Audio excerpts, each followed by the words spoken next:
more granular details to how exactly we got here in the UAE. He's talking about the visa process, the recruitment process, the financial aspects of being here when you first get here, and also the emotional aspects, which we'll hit later on in the episode. So how about we just jump right into it and you talk to the people and describe, did you get recruited? Did you look for the job yourself? How was the recruitment process?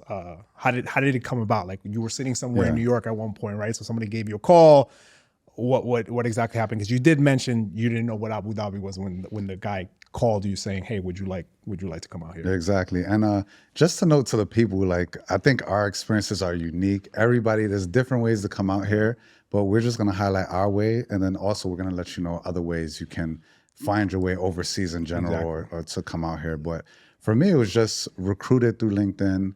I was fortunate enough to interview, and the interview process is long. So things move kind of slowly here. Yeah. So it's not like what do they say? Like 9 months to 12 to a year, right? 9 months to a year to get out here, depending on the industry you're in. But for the most part, it's not like in the States where you get 2-3 interviews and you're hired and start working. Don't give your notice. Do not give your notice in just because you get a call and they say they like you. And it's perfectly normal from what I've heard is that from those initial interviews, you don't hear for months. Yeah, exactly. Right. So, so don't take that as you gotten rejected, right? And, and I think in the States, if people don't hit you back up in a few months, you're like, all right, you didn't get the job, but not here. So sorry about that, man. Go right ahead. Yeah. No. So it was like, it was exactly probably like 9 months till I got the offer letter. So you must have forgot about it though by the time. But yeah, I mean, no, I wanted it so much because like when you're invested, because it was like probably once a month or every 3 weeks. It was a video call, Zoom call, things like that. They do a thorough background check. So literally my situation, I'm a junior.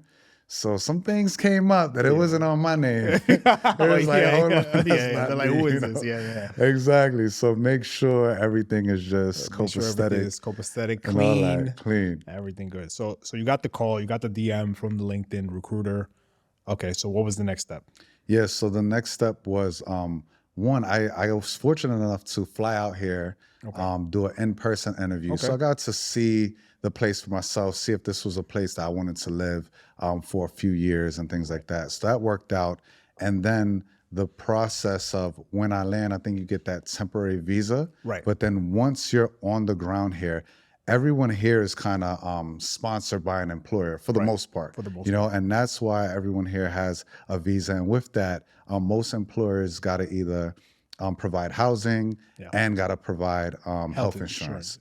Yeah. So when people think that, oh, you come over here, you're rich and there's no homeless people, it's just because the rules and regulations that they have in place, it protects the society from that, where everybody kind of has shelter here, healthcare.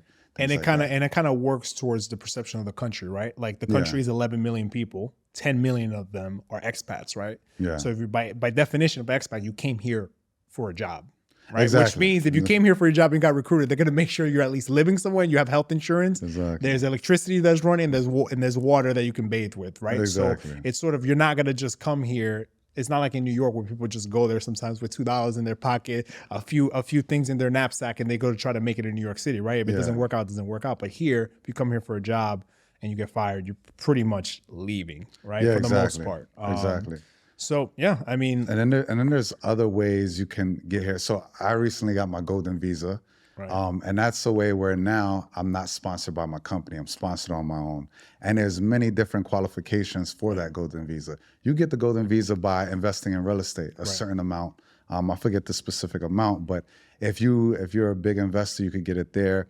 If you're a doctor, a PhD lawyer, you can also get the golden visa. Or if you make a certain amount every month as well, right? Exactly. Right. And the thing about the golden visa is now it protects you where if you do get fired from your job, usually if you're sponsored by the company, you have about 3 months and then you have to leave the country. Right. Where if you have the golden visa, you're kind of here in your own merit and you sponsor yourself. So that's some of the benefits. And you did mention at the beginning of the episode that the way we came here, and I'll get more into details to how exactly I got recruited here as well, it is a rarity. Yeah. So our way of getting here is usually not the I guess the normal course of the way that most people get here. It's usually job boards, They go on LinkedIn, right? Yeah. And just based upon what I've heard from other people that have been here, you have to be in country. A lot of them don't like to do video interviews or phone calls. You usually have to be here. Yeah. But the UAE does have a lot of visas that allow you to be here. They have tourist visas, so you can come here. They have job seeker visas, right? Exactly. They have, I think you can set up companies or like where you you could do remote work here. You could do a remote working visa, right? They have like a 1-year visa for remote workers and all that. Right. And so there's many ways you could get your foot in the door to kind of get out here. You know, we're fortunate enough that it was like everything was set for us and laid out. But there is a way if you save up a bit and you're like, all right, let me try this for 3 months and see if I could get somewhere, and you're just out interviewing, talking to people, you can land yourself a job. Obviously, getting recruited is the easiest way. Yeah, So the best way. It's the best way. Everything is sorted out. It's the best way. But Yeah. I guess if you can't go that way, there's another alternative, right?